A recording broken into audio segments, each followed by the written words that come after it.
Pride and Prejudice by Jane Austen of classic literature, books and novels at Audiobook. Subscribe to our and email newsletter. Chapter 1T is a truth universally acknowledged, that a single man in possession of a good fortune must be in want of a wife. However little known the feelings or views of such a man may be on his first entering a neighborhood, this truth is so well fixed in the minds of the surrounding families that he is considered the rightful property of some one or other of their daughters. "My dear Mr. Bennet," said his lady to him one day, "have you heard that Netherfield Park is let at last?" Mr. Bennet replied that he had not.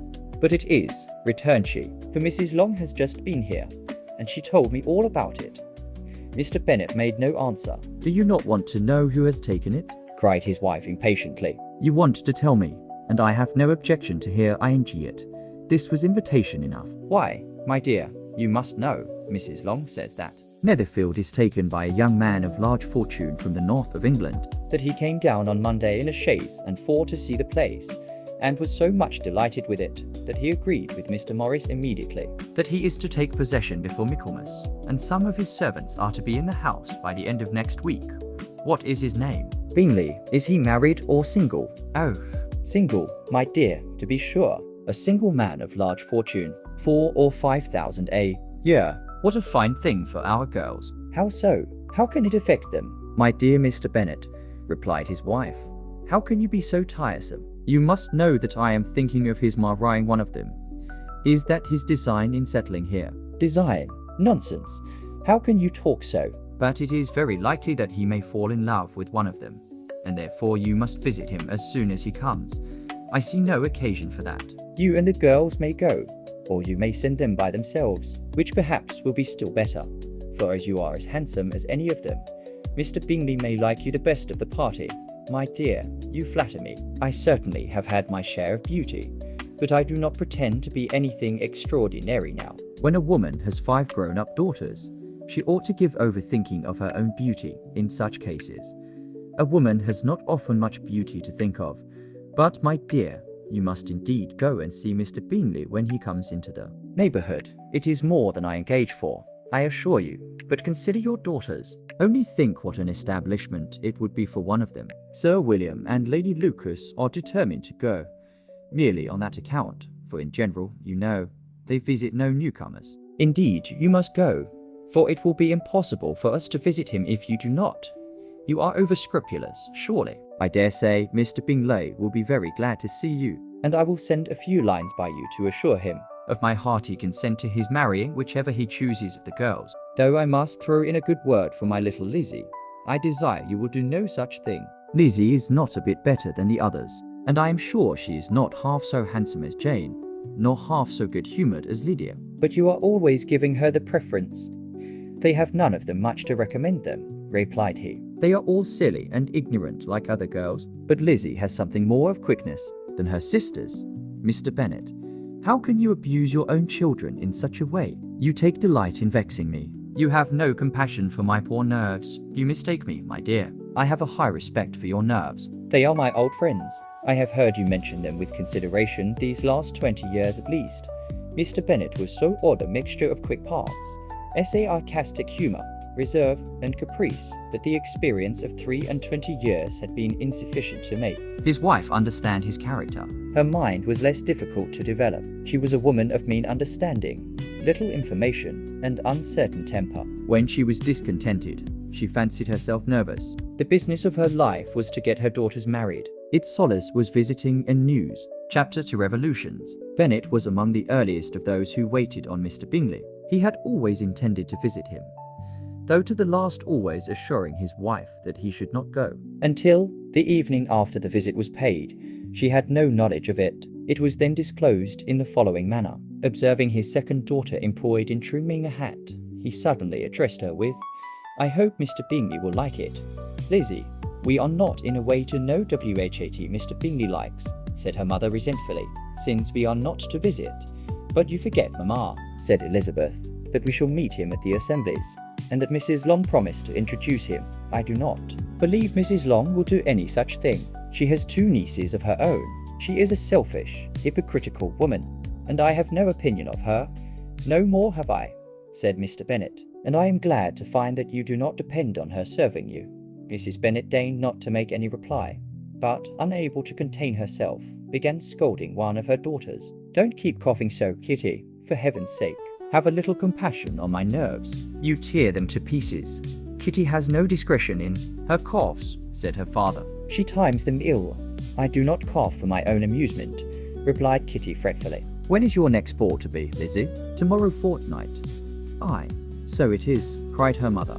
And Mrs. Long does not come back till the day before, so it will be impossible for her to introduce him, for she will not know him herself. Then, my dear, you may have the advantage of your friend, and introduce Mr. Bingley to her. Impossible.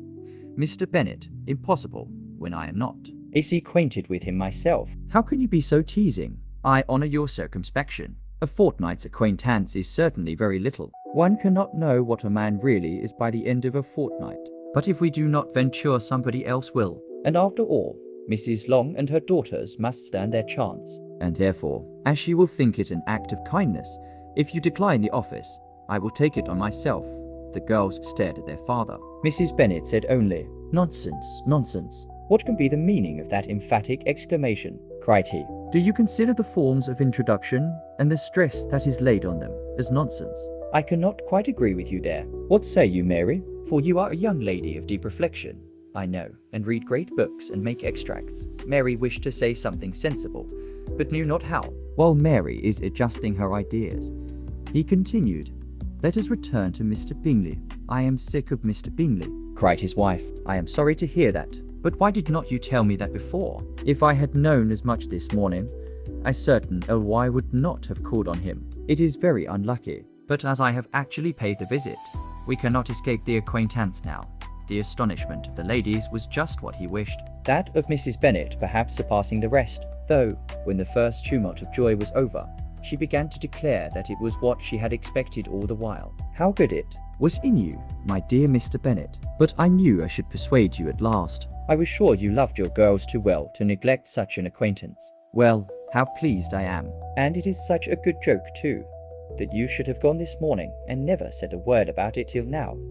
Now, Kitty, you may cough as much as you choose, said Mr. Bennet, and as he spoke, he left the room, fatigued with the raptures of his wife. What an excellent father you have, girls, said she, when the door was shut. I do not know how you will ever make him amends for his kindness, or me either.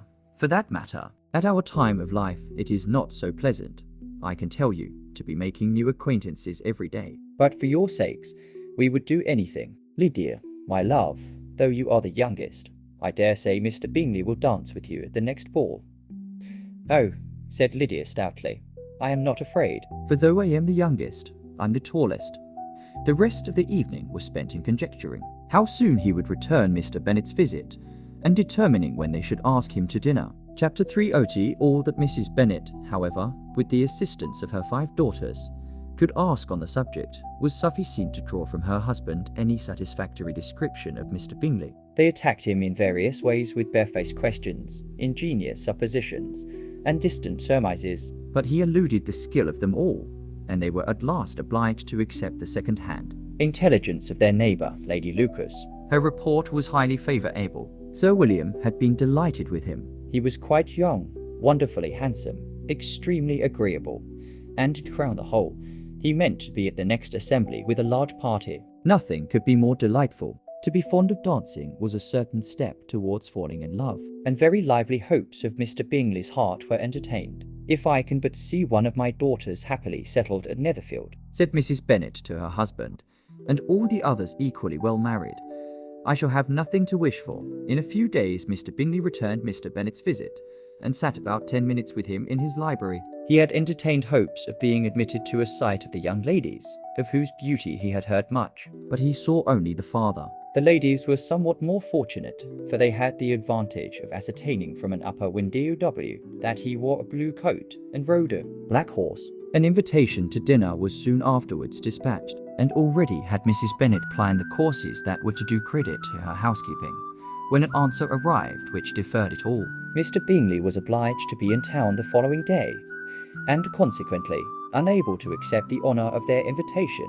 etc. Mrs. Bennet was quite disconcerted. She could not imagine what business he could have in town so soon after his arrival in Hertfordshire, And she began to fear that he might be always flying about from one place to another, and never settled at Netherfield as he ought to be. Lady Lucas quieted her fears a little by starting the idea of his being gone to London only to get a large party for the ball, and a report soon followed that Mr. Bingley was to bring 12 ladies and 7 gentlemen with him to the assembly.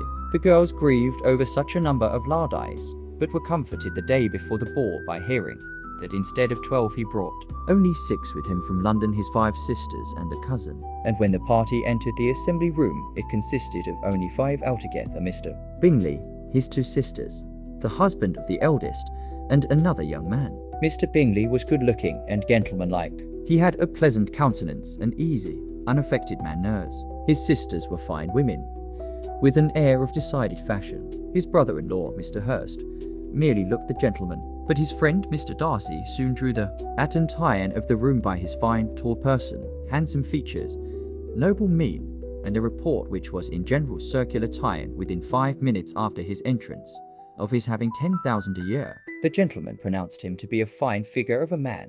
The ladies declared he was much handsomer than Mr. Bingley, and he was looked at with great admiration for about half the evening, till his manners gave a disgust which turned the tide of his popularity. For he was discovered to be proud, to be above his company, and above being pleased, and not all his large estate in Derbyshire could then save him from having a most forbidding, disagreeable countenance, and being unworthy to be seen or impaired with his friend. Mr. Bingley had soon made himself acquainted with all the principal people in the room. He was lively and unreserved, danced every dance, was angry that the ball closed so early, and talked of giving one himself at Netherfield. Such amiable qualities must speak for themselves.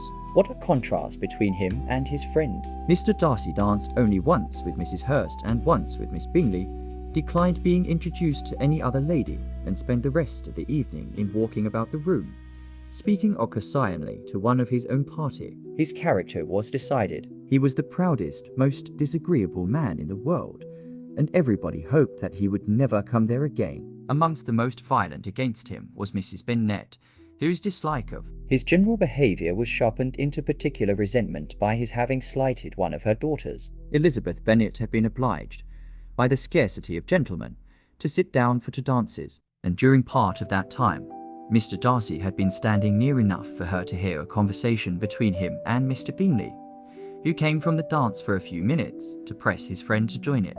"Come, Darcy," said he, "I must have you dance. I hate to see you standing about by yourself in this stupid manner. You had much better dance." "I certainly shall not." "You know how I detest it, unless I am particularly acquainted with my partner. At such an assembly as this it would be insupportable. Your sisters are engaged, and there is not another woman in the room whom it would not be a punishment to me to stand up with. I would not be so fastidious as you are," cried Mr. Bingley, "for a kingdom. Upon my honour, I never met with so many pleasant girls in my life as I have this evening, and there are several of them you see uncommonly pretty."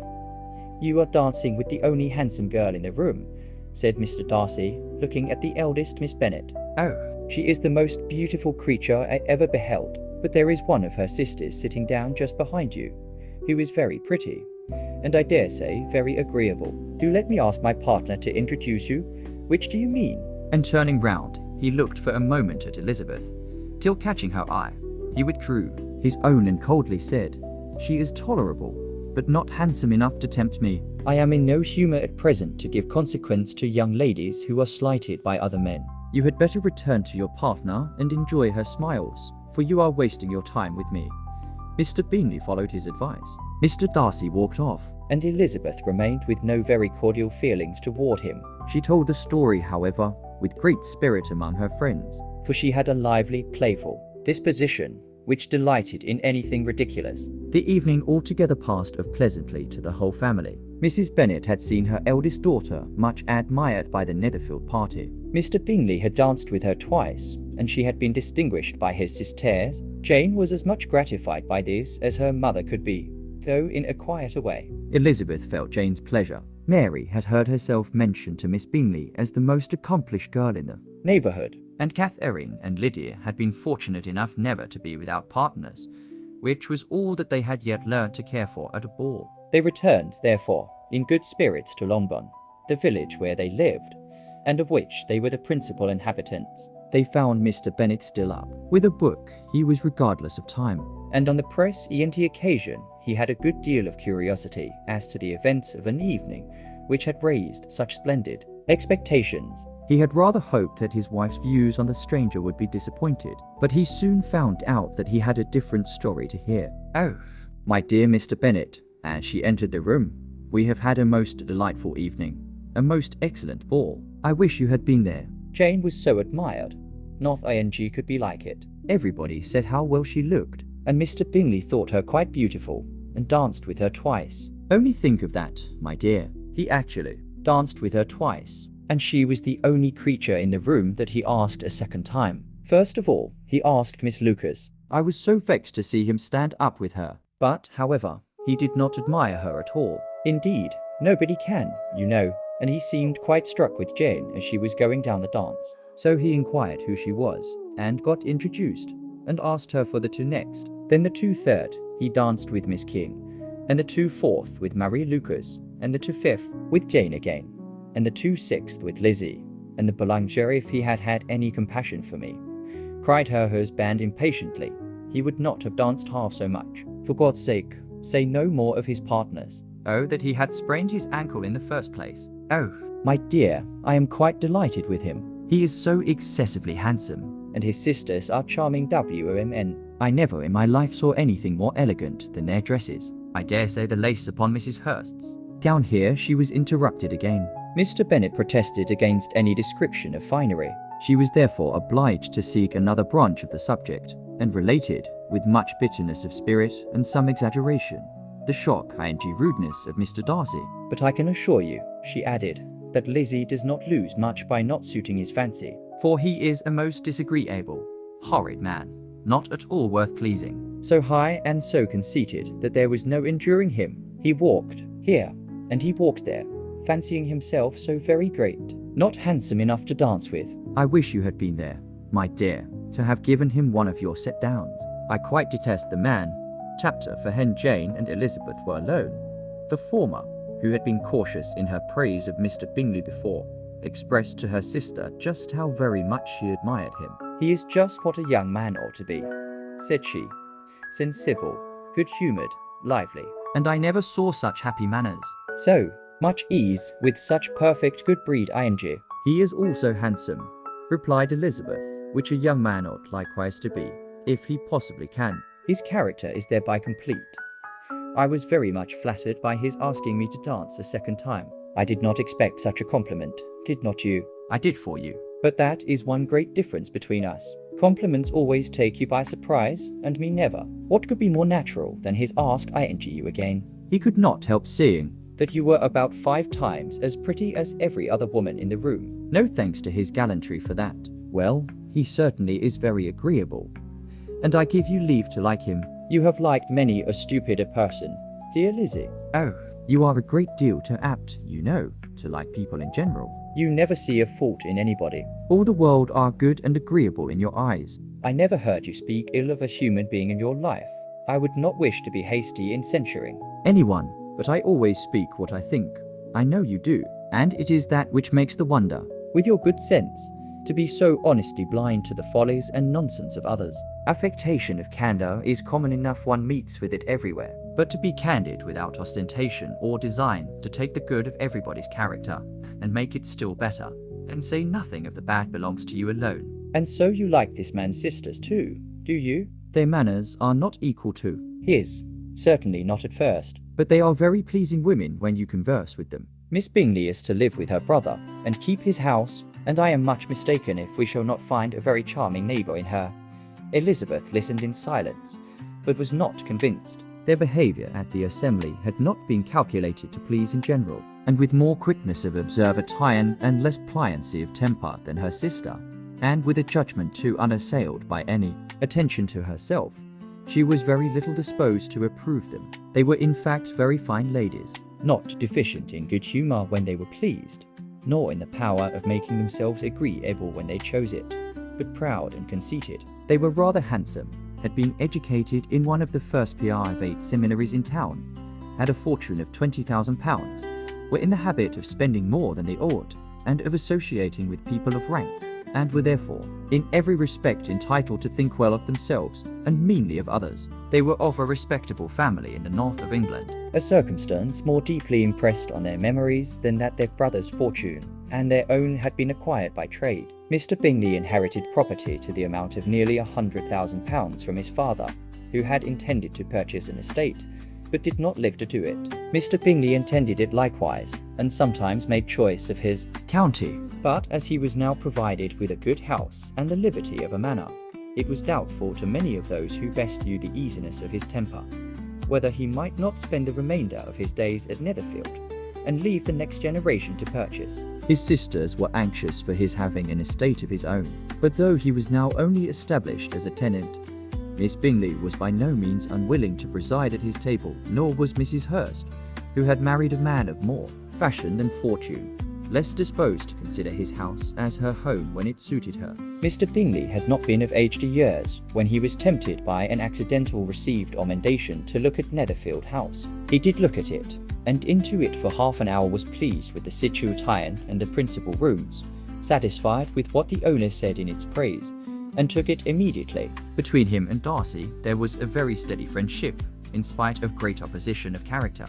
Bingley was endeared to Darcy by the easiness, openness, and ductility of his temper, though no disposition could offer a greater contrast to his own, and though with his own he never appeared dissatisfied. On the strength of Darcy's regard, Bingley had the firmest reliance, and of his judgment the highest opinion. In understanding, Darcy was the superior. Bingley was by no means deficient, but Darcy was clever. He was at the same time haughty, reserved, and fastidious, and his manners, though well-bred, were not inviting. In that respect, his friend had greatly the advantage. Bingley was sure of being liked wherever he appeared. Darcy was continually giving offence. The manner in which they spoke of the Meryton assembly was sufficiently characteristic. Bingley had never met with more pleasant people or prettier girls in his life. Everybody had been most kind and attentive to him. There had been no formality, no stiffness. He had soon felt acquainted with all the room, and as to Miss Bennet, he could not conceive an angel more beautiful. Darcy, on the contrary, had seen a collection of people in whom there was little beauty and no fashion, for none of whom he had felt the smallest interest, and from none received either attention or pleasure. Miss Bennet he acknowledged to be pretty, but she smiled too much. Mrs. Hurst and her sister allowed it to be so, but still they admired her and liked her, and pronounced her to be a sweet girl, and one whom they would not object to know more of. Miss Bennet was therefore established as a sweet girl, and their brother felt authorized by such commendatory to think of her as he chose. Chapter 5. Within a short walk of Longbourn lived a family with whom the Bennets were particularly intimate. Sir W.I.L. Lyme Lucas had been formerly in trade in Meryton, where he had made a tolerable fortune, and risen to the honour of knighthood by an address to the king during his mayoralty. The distinction had perhaps been felt too strongly. It had given him a disgust to his business, and to his residence in a small market town, and in quitting them both, he had removed with his family to a house about a mile from Merry Tun, denominated from that period Lucas Lodge, where he could think with pleasure of his own importance, and unshackled by business, occupy himself solely in being civil to all the world. For, though elated by his rank, it did not render him supercilious. On the contrary, he was all attention to everybody. By nature inoffensive, friendly, and obliging, his presentation at St. James's had made him courteous. Lady Lucas was a very good kind of woman, not too clever to be a valuable neighbour to Mrs. Bennet. They had several children, the eldest of them, a sensible, intelligent young woman, about 27, was Elizabeth's intimate friend. That the Miss Lucases and the Miss Bennets should meet to talk over a ball was absolutely necessary, and the morning after the assembly brought the former to Longbourn to hear and to communicate. "You began the evening well, Charlotte," said Mrs. Bennet with civil self-command to Miss Lucas. "You were Mr. Bingley's first choice." "Yes." "But he seemed to like his second better."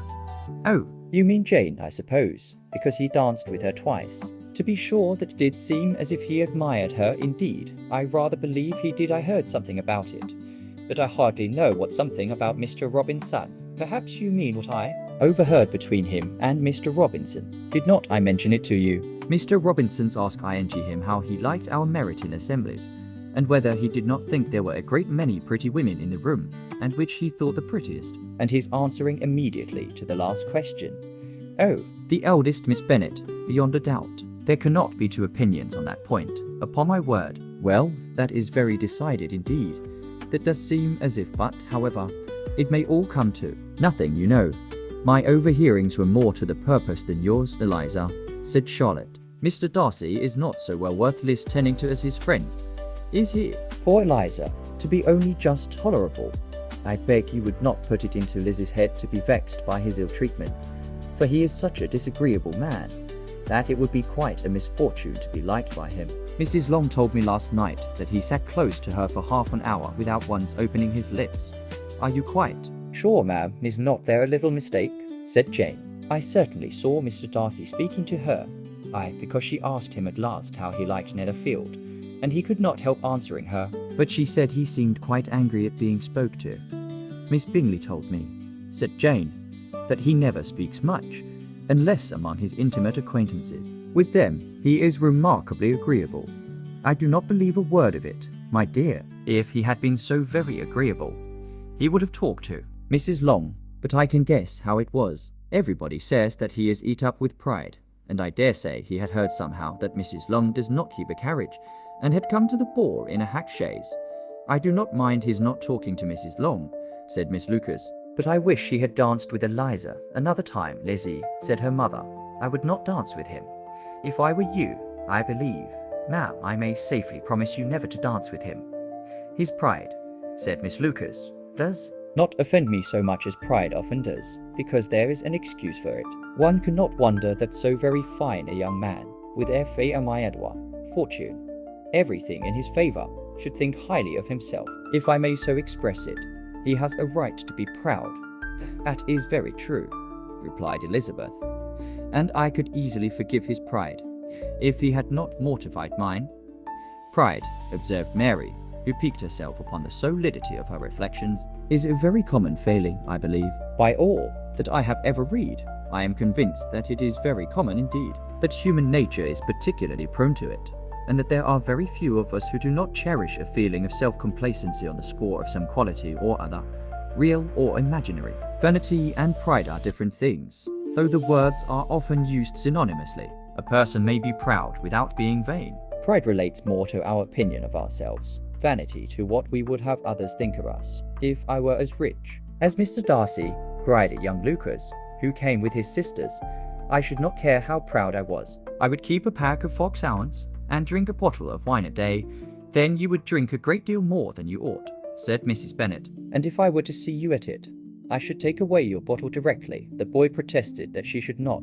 She continued to declare that she would, and the argument ended only with the visit. Chapter 6. He ladies of Longbourn soon waited on those of Netherfield. The visit was soon returned in due form. Miss Bennet's pleasing manners grew on the goodwill of Mrs. Hurst and Miss Bingley. And though the mother was found to be intolerable, and the younger sisters not worth speaking to, a wish of being better acquainted with them was expressed towards the two eldest. By Jane, this attention was received with the greatest pleasure, but Elizabeth still saw superciliousness in their treatment of everybody, heart ly excepting even her sister, and could not like them, though their kindness to Jane, such as it was, had a value as arising in all probability from the influence of their brother's admiration. It was generally evident whenever they met that he did admire her, and to her it was equally evident that Jane was yielding to the preference which she had begun to entertain for him from the first, and was in a way to be very much in love. But she considered with pleasure that it was not likely to be discovered by the world in general, since Jane united,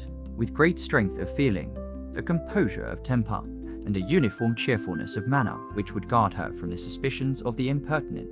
She maintained this to her friend Miss Lucas. It may perhaps be pleasant, replied Charlotte, to be able to impose on the public in such a case, but it is sometimes a disadvantage to be so very guarded. If a woman conceals her affection with the same skill from the object of it, she may lose the opportunity of fixing him, and it will then be but poor consolation to believe the world equally in the dark. There is so much of gratitude or vanity in almost every attachment, that it is not safe to leave any to itself. We can all begin freely, a slight preference is natural enough. But there are very few of us who have heart enough to be really in love without encouragement. In 9 cases out of 10, a woman had better show more affection than she feels. Bingley likes your sister undoubtedly, but he may never do more than like her if she does not help him on. But she does help him on as much as her nature will allow. If I can perceive her regard for him, he must be a Siam Pleton indeed, not to discover it too. Remember, Eliza, that he does not know Jane's disposition as you do.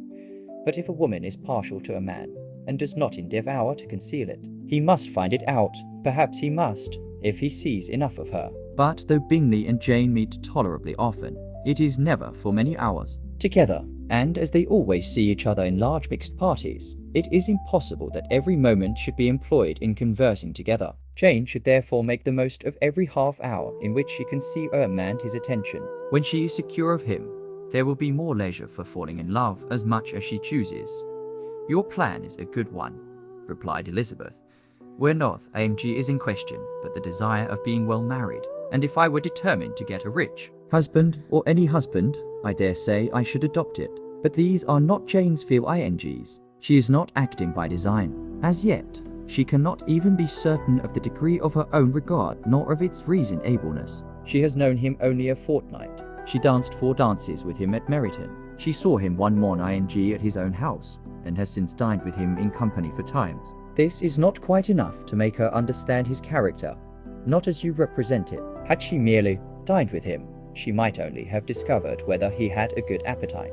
But you must remember that 4 evenings have also been spent together, and 4 evenings may do a great deal. Yes, these 4 evenings have enabled them to ascertain that they both like Vinton better than commerce. But with respect to any other leading characteristic, I do not imagine that much has been unfolded. Well, said Charlotte, I wish Jane success with all my heart, and if she were married to him too, tomorrow, I should think she had as good a chance of happiness as if she were to be studying his character for a 12-month. Happiness in marriage is entirely a matter of chance. If the dispositions of the parties are ever so well known to each other or ever so similar beforehand, it does not advance their felicity in the least. They always continue to grow sufficiently unlike afterwards to have their share of vexation, and it is better to know as little as possible of the defects of the person with whom you are to pass your life. You make me laugh, Charlotte, but it is not sound. You know it is not sound, and that you would never act in this way yourself. Occupied in observing Mr. Bingley's attentions to her sister, Elizabeth was far from suspecting that she was herself becoming an object of some interest in the eyes of his friend.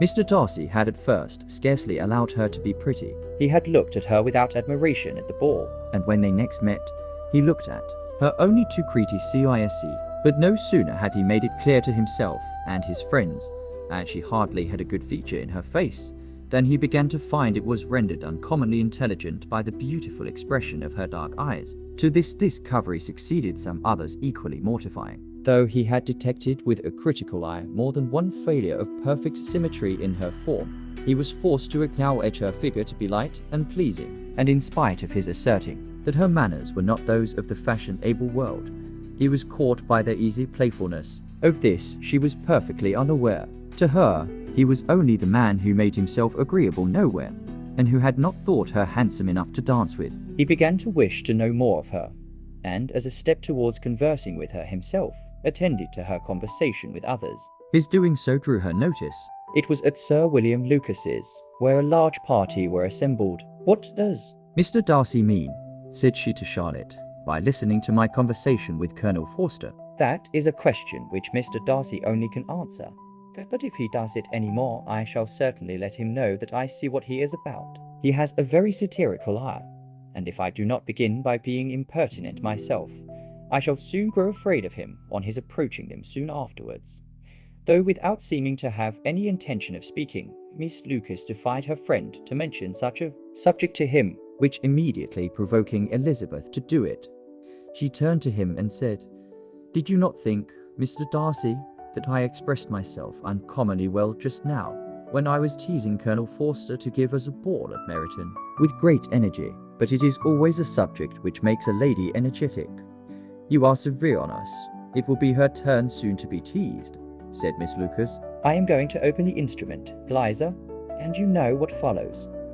You are very strange, creature by way of a friend, always wanting me to play and sing before anybody and everybody. If my vanity had taken a musical turn, you would have been invaluable, but as it is, I would really rather not sit down before those who must be in the habit of hearing the very best performers. On Miss Lucas's persevering, however, she added, very well, if it must be so, it must, and gravely glancing at Mr. Darcy. There is a fine old saying, which everybody here is of course familiar with. Keep your breath to cool your porridge, and I shall keep mine to swell my song.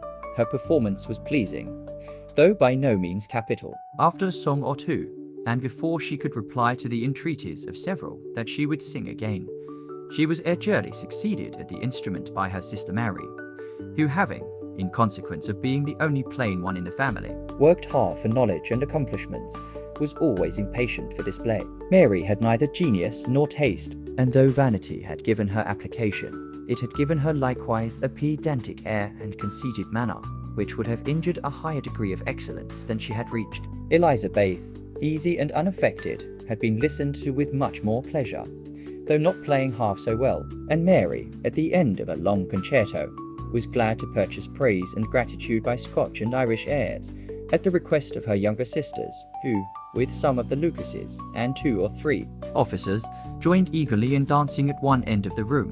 Mr. Darcy stood near them in silent indignation at such a mode of passing the evening, to the exclusion of all conversation, and was too much engrossed by his thoughts to perceive that Sir William Lucas was his neighbour, till Sir William thus began. What a charming amusement for young people this is, Mr. Darcy. There is nothing like dancing after all. I consider it as one of the first refinements of polished society, certainly, sir, and it has the advantage also of being in vogue amongst the less polished societies of the world. Evie Eerie Savage can dance. Sir William only smiled. Your friend performs delightfully, he continued after a pause, on seeing Bingley join the group, and I doubt not that you are an adept in the science yourself, Mr. Darcy. You saw me dance at Meryton, I believe, sir. Yes, indeed, and received no inconsiderable pleasure from the sight. Do you often dance at St. James's? Never, sir. Do you not think it would be a proper compliment to the place? It is a compliment which I never pay to any place if I can avoid it. You have a house in town, I conclude. Mr. Darcy bowed. I had once had some thought of fixing in town myself, for I am fond of superior society, but I did not feel quite certain that the air of London would agree with Lady Lucias.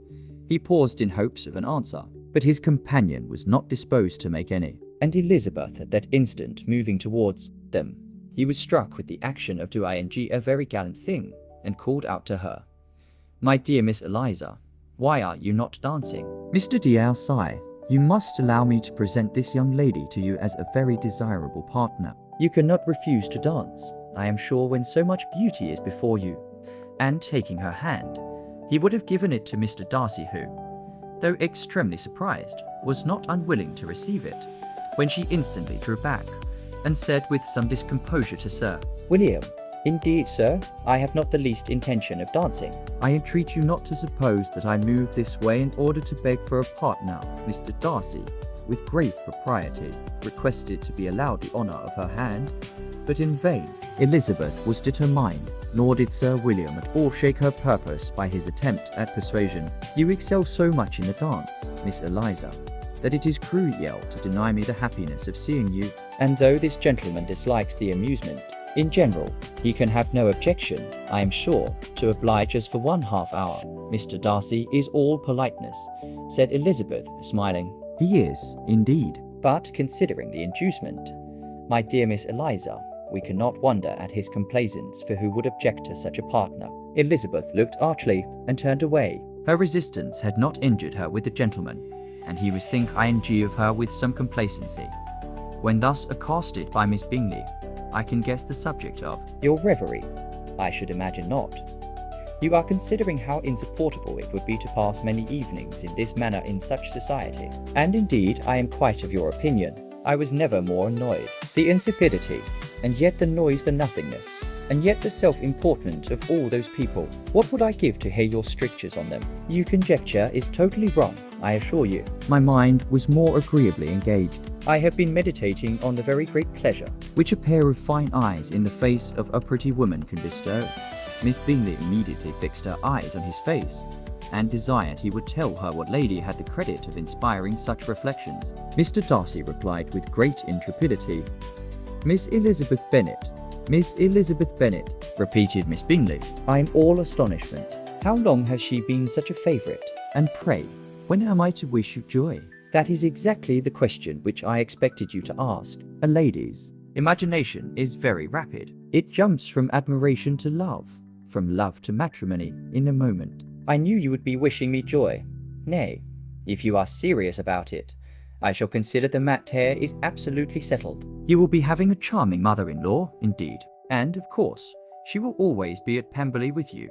He listened to her with perfect indifference while she chose to entertain herself in this manner. And as his zeal and pleasure convinced her that all was safe, her wit flowed long. Chapter 7 Revolutions. Bennet's property consisted almost entirely in an estate of 2,000 a year, which, unfortunately for his daughters, was entailed, in default of heirs male, on a distant relation, and their mother's fortune, though ample for her situation in life, could but ill supply the deficiency of his. Her father had been an attorney in Meryton, and had left her for £1,000. She had a sister married to a Mr. Phillips, who had been a clerk to their father and succeeded him in the business, and a brother settled in London in a respectable line of trade. The village of Longbourn was only 1 mile from Meryton, a most convenient distance for the young ladies, who were usually tempted thither 3 or 4 times a week, to pay their duty to their aunt and to a milliner's shop just over the way. The 2 youngest of the family, Catherine and Lydia, were particularly frequent in these attentions.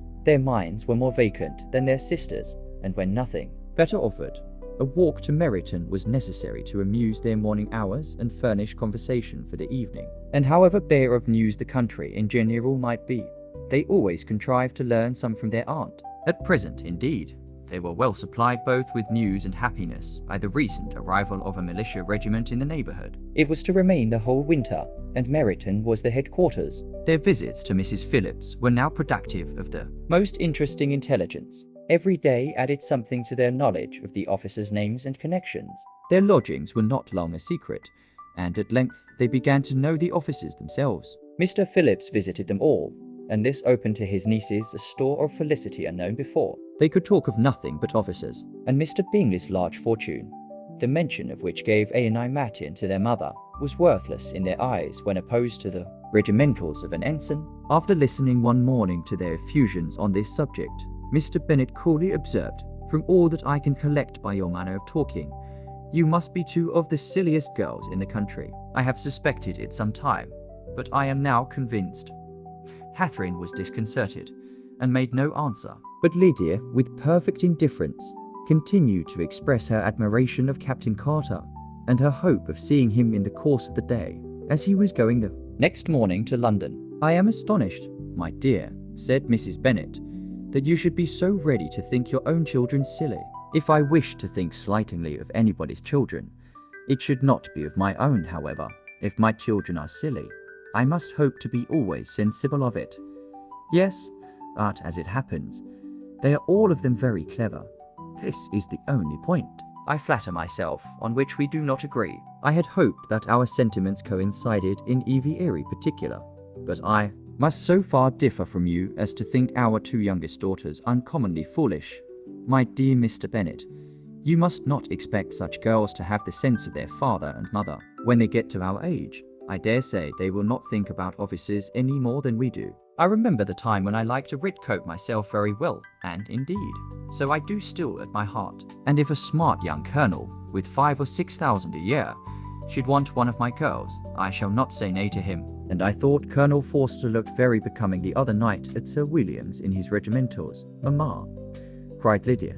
"My aunt says that Colonel Forster and Captain Carter do not go so often to Miss Watson's as they did when they first came. She sees them now very often standing in Clark's library." Mrs. Bennet was prevented replying by the entrance of the footman with a note for Miss Bennet. It came from Netherfield, and the servant waited for an answer. Mrs. Bennet's eyes sparkled with pleasure, and she was eagerly calling out while her daughter read. "Well, Jane, who is it from? What is it about? What does he say? Well, Jane, make haste and tell us. Make haste, my love.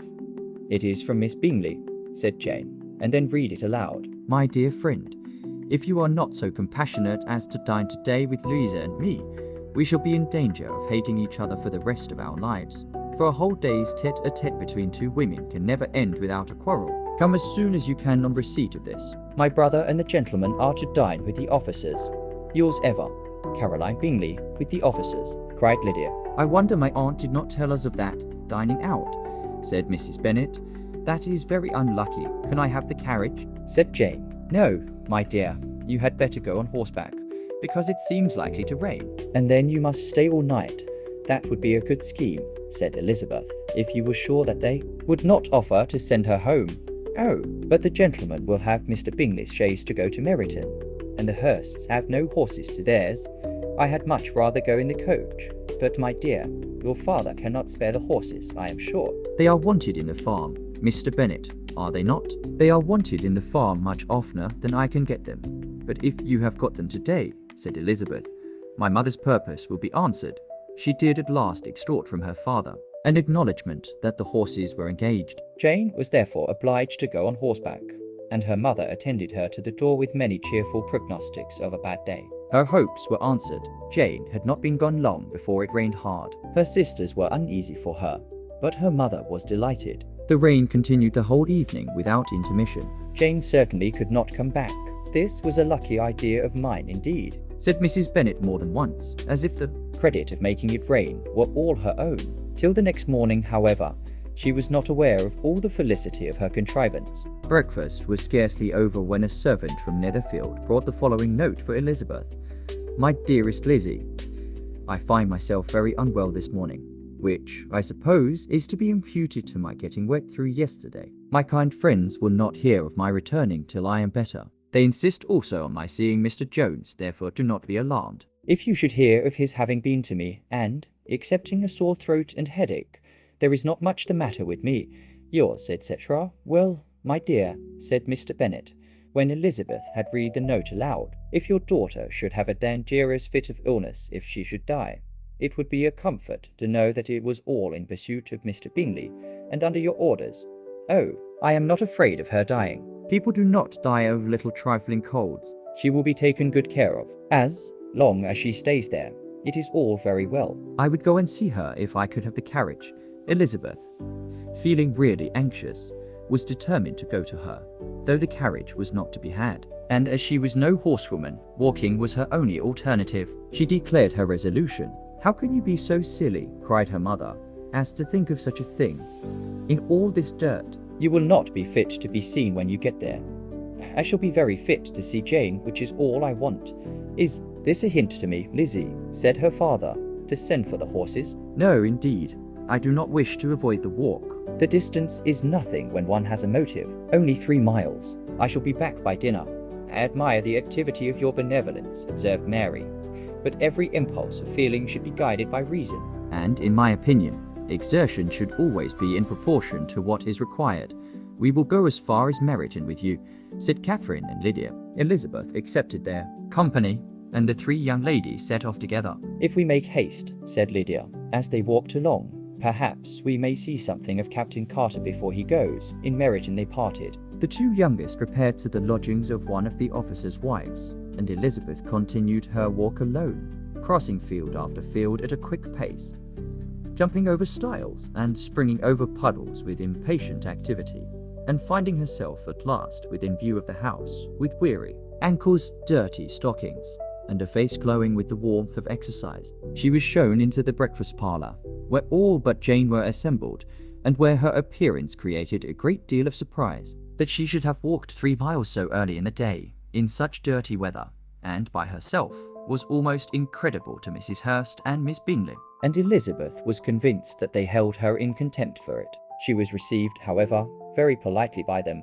And in their brothers' manners there was something better than politeness. There was good humour and kindness. Mr. D.L. said very little, and Mr. Hurst nothing at all. The former was divided between admiration of the brilliancy which exercise had given to her complexion, and doubt as to the occasions justifying her coming so far alone. The latter was thinking only of his breakfast. Her inquiries after her sister were not very favourably answered. Miss Bennet had slept ill, and though up, was very feverish, and not well enough to leave her room. Elizabeth was glad to be taken to her immediately, and Jane, who had only been withheld by the fear of giving alarm or inconvenience from expressing in her note how much she longed for such a visit, was delighted at her entrance. She was not equal, however, to much conversation, and when Miss Bingley left them together, could attempt little besides expressions of gratitude for the extraordinary kindness she was treated with. Elizabeth silently attended her. When breakfast was over, they were joined by the sisters,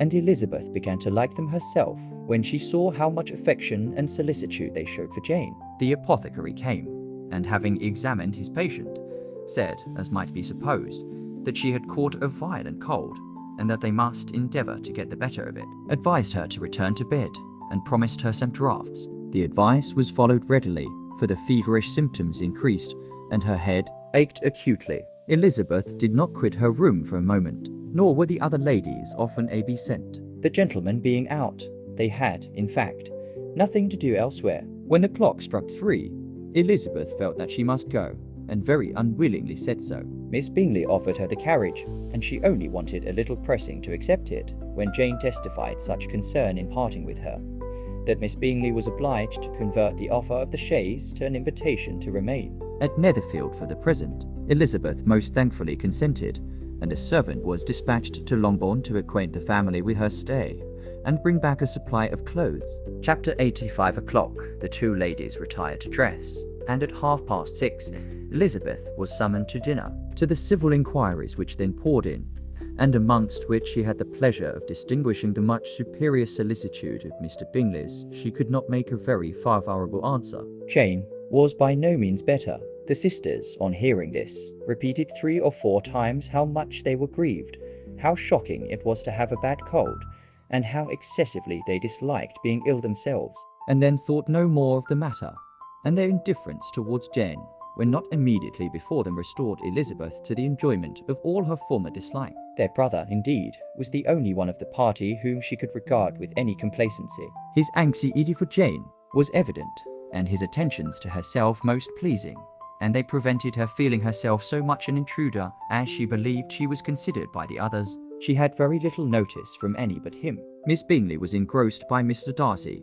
her sister scarcely less so, and as for Mr. Hurst, by whom Elizabeth sat, he was an indolent man, who lived only to eat, drink, and play at cards, who, when he found her to prefer a plain dish to a ragout, had nothing to say to her. When dinner was over, she returned directly to Jane, and Miss Bingley began abusing her as soon as she was out of the room. Her manners were pronounced to be very bad indeed, a mixture of pride and impertinence. She had no conversation, no style, no beauty.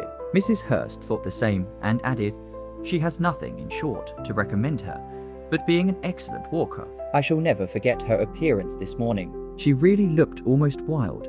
She did, indeed, Louisa. I could hardly keep my count. Tenants, very nonsensical to come at all. Why must she be scampering about the country, because her sister had a cold? Her hair, so untidy, so blousy. Yes, and her petticoat. I hope you saw her petticoat, 6 inches deep in mud, I am absolutely certain, and the gown which had been let down to hide it not doing its office. Your picture may be very exact, Louisa, said Bingley, but this was all lost upon me. I thought Miss Elizabeth Bennet looked remarkably well when she came into the room. This morning, her dirty petticoat quite escaped my notice. You observed it, Mr. Darcy, I am sure, said Miss Bingley, and I am inclined to think that you would not wish to see your sister make such an exhibition. Certainly not to walk 3 miles, or 4 miles, or 5 miles, or whatever it is, above her ankles in dirt, and alone, quite alone. What could she mean by it? It seems to me to show an abominable sort of conceited independence, a most count-tri-town indifference to decorum. It shows an affection for her sister that is very pleasing, said Bingley. I am afraid, Mr. Darcy, observed Miss Bingley in a half-whisper, that this adventure has rather affected your admiration of her fine eyes. Not at all, he replied. They were brightened by the exercise. A short pause followed this speech, and Mrs. Hurst began again. I have excessive regard for Miss Jane Bennet. She is really a very sweet girl, and I wish with all my heart she were well settled. But with such a father and mother, and such low connections, I am afraid there is no chance of it. I think I have heard you say that their uncle is an attorney on Meryton. Yes, and they have another, who lives somewhere near Cheapside. That is capital, added her sister, and they both laughed heartily. If they had uncles enough to fill all Cheapside, cried Bingley, it would not make them one jot less agreeable, but it must very materially lessen their chance of marrying men of any consideration in the world, replied Darcy. To this speech Bingley made no answer, but his sisters gave it their hearty assent, and indulged their mirth for some time at the expense of their dear friend's vulgar relations. With a renewal of tenderness, however, they returned to her room on leaving the dining parlour, and sat with her till summoned to coffee. She was still very poorly, and Elizabeth would not quit her at all, till late in the evening, when she had the comfort of seeing her sleep, and when it seemed to her rather right than pleasant that she should go downstairs herself. On entering the drawing-room, she found the whole party at loo, and was immediately invited to join them. But suspecting them to be playing high, she declined it, and making her sister the excuse, said she would amuse herself for the short time she could stay below with a book. Mr. Hurst looked at her with astonishment. "Do you prefer reading to cards?" said he. "That is rather singular." "Miss Eliza Bennet," said Miss Bingley, "despises cards. She is a great reader, and has no pleasure in anything else." "I deserve neither such praise nor such censure," cried Elizabeth. "I am not a great reader, and I have pleasure in many things. In nursing your sister, I am sure you have pleasure," said Bingley. "And I hope it will be soon increased by seeing her quite well." Elizabeth thanked him from her heart, and then walked towards the table where a few books were lying. I immediately offered to fetch her others all that his library afforded, and I wish my collection were larger for your benefit and my own credit.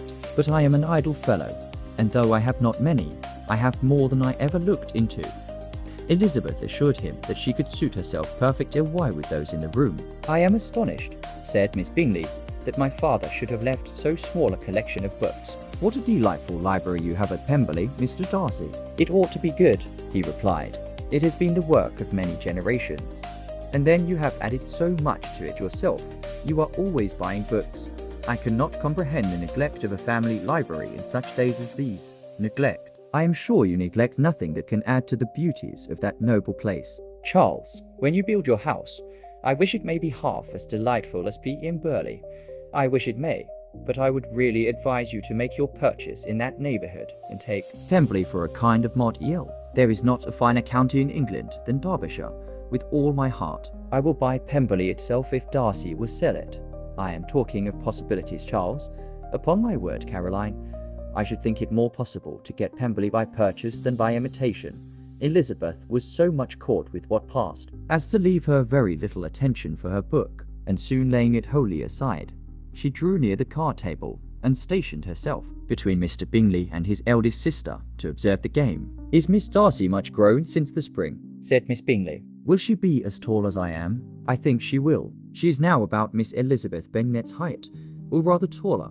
How I long to see her again." "I never met with anybody who delighted me so much. Such a countenance, such manners, and so extremely accomplished for her age. Her performance on the pianoforte is exquisite. It is amazing to me," said Bingley, "how young ladies can have patience to be so very accomplished as they all are. All young ladies accomplished." "My dear Charles, what do you mean?" "Yes, all of them, I think.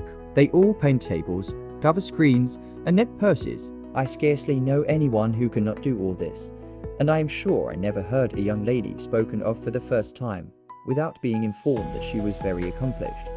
Your list of the common extent of accomplishments," said Darcy, "has too much truth. The word is applied to many a woman who deserves it no otherwise than by netting a purse or covering a screen. But I am very far from agreeing with you in your estimation of ladies in general. I cannot boast of knowing more than half a dozen, in the whole range of my acquaintance, that are really accomplished." "Nor I am sure," said Miss Bingley. "Then," observed Elizabeth, "you must comprehend a great deal in your idea of an accomplished woman." "Yes, I do comprehend a great deal in it." "Oh, certainly," cried his faithful assistant. "No one can be really esteemed accomplished who does not greatly surpass what is usually met with." "A woman must have a thorough knowledge of music, singing, drawing, dancing, and the modern languages. to deserve the word. And besides all this, she must possess a certain something in her air and manner of walking, the tone of her voice, her address and express science, or the word will be, but half deserved. All this she must possess, and it Darcy, and to all this she must yet add something more substantial, in the improvement of her mind by extensive reading. I am no longer surprised at your knowing only 6 accomplished women. I rather wonder now at your knowing any. Are you so severe upon your own sex as to doubt the possibility of all this? I never saw such a woman. I never saw such capacity, and taste, and application, and elegance, as you describe united. Mrs. Hurst and Miss Bingley both cried out against the injustice of her implied doubt, and were both protesting that they knew many women who answered this description, when Mr. Hurst called them to order, with bitter complaints of their inattention to what was going forward. As all conversation was thereby at an end, Elizabeth soon afterwards left the room. Elizabeth Bennet, said Miss Bingley, when the door was closed on her, is one of those young ladies who seek to receive amend themselves to the other sex by undervaluing their own. And with many men, I dare say, it succeeds. But in my opinion, it is a paltry device, a very mean art, undoubtedly, replied Darcy, to whom this remark was chiefly addressed. There is a meanness in all the arts which ladies sometimes condescend to employ for captive attire. Whatever bears affinity to cunning is despicable. Miss Bingley was not so entirely satisfied with this reply as to continue the subject. Elizabeth joined them again, only to say that her sister was worse, and that she could not leave her. Bingley urged Mr. Jones being sent for immediately, while his sisters, convinced that no country advice could be of any service, recommended an express to town for one of the most eminent physicians. This she would not hear of, but she was not so unwilling to comply with their brother's proposal, and it was settled that Mr. Jones should be sent for early in the morning, if Miss Bennet were not decidedly better. Bingley was quite uncomfortable. His sisters declared that they were miserable. They solaced their wretchedness, however, by duets after supper, while he could find no better relief to his feelings than by giving his housekeeper directions that every attention might be paid to the sick lady and her sister. Chapter 9. Elizabeth passed the chief of the night in her sister's room, and in the morning had the pleasure of being able to send a tolerable answer to the inquiries which she very early received from Mr. Bingley by a housemaid, and some time afterwards from the 2 elegant ladies who waited on his sisters. In spite of this amendment, however, she requested to have a note sent to Longbourn, desiring her mother to visit Jane, and form her own judgment of her situation. The note was immediately dispatched, and its contents as quickly complied with. Mrs. Bennet, accompanied by her 2 youngest girls, reached Netherfield soon after the family breakfast. Had she found Jane in any apparent danger, Mrs. Bennet would have been very miserable. But being satisfied on seeing her that her illness was not alarming, she had no wish of her recovering immediately, as her restoration to health would probably remove her from Netherfield. She would not listen, therefore, to her daughter's proposal of being carried home. Neither did the apothecary, who arrived about the same time, think it at all advisable. After sitting a little while with Jane, on Miss Bingley's appearance and invitation, the mother and 3 daughters all attended her into the breakfast parlour. Bingley met them with hopes that Mrs. Bennet had not found Miss Bennet worse than she expected. "Indeed I have, sir," was her answer. "She is a great deal too ill to be moved. Mr. Jones says we must not think of moving her. We must trespass a little longer on your kindness. Removed," cried Bingley. "It must not be thought of. My sister, I am sure, will not hear of her removal. You may depend upon it, madam," said Miss Bingley, with cold civility, "that Miss Bennet will receive every pose civil attention while she remains with us." Mrs. Bennet was profuse in her acknowledgments. "I am sure," she added, "if it was not for such good friends, I do not know what would become of her, for she is very ill indeed, and suffers a vast deal, though with the greatest patience in the world, which is always the way with her. For she has, without exception, the sweetest temper I have ever met with. I often tell my other girls they are nothing to her. You have a sweet room here, Mr. Bingley, and a charming prospect over the gravel walk. I do not know a place in the country that is equal to Netherfield. You will not think of quitting it in a hurry, I hope, though you have but a short lease. Whatever I do is done in a hurry,"